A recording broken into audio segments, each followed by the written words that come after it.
Guys, welcome back to the channel. So I'm working today on a 1999 Dodge Caravan, and this is a way to check if your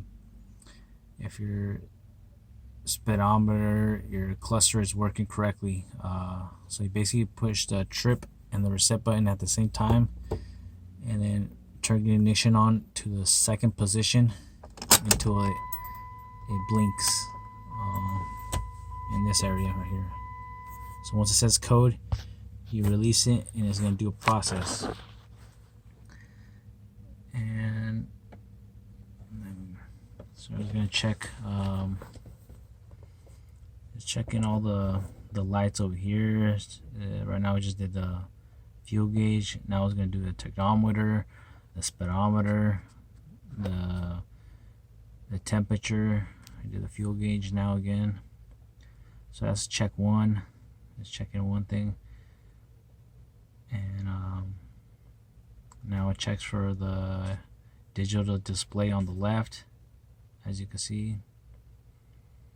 Check 3 checks for the one on the right, checks for all the squares, make sure everything works. Yeah, that's it, you guys. That is how you test your cluster before you replace it. Do this test and make sure it works. If it works and you do this, that means you have an input problem or an output problem. It's most likely an input problem.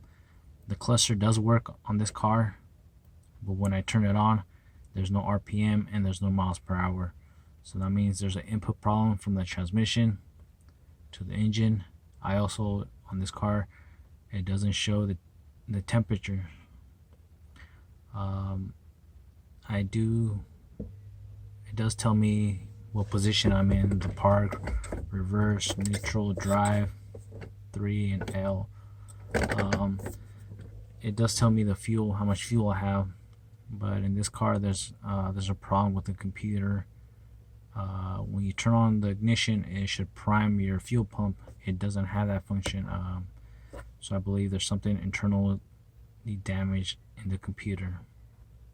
But basically, this video was about how to test your cluster on your 1989, and I believe it's maybe a couple years earlier or later, Dodge Caravan, before you replace it, because it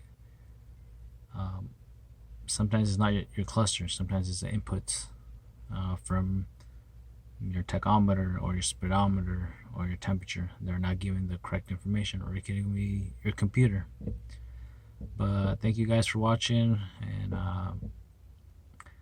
like, subscribe, and leave a comment down below what kind of content I should make and what you would like to see.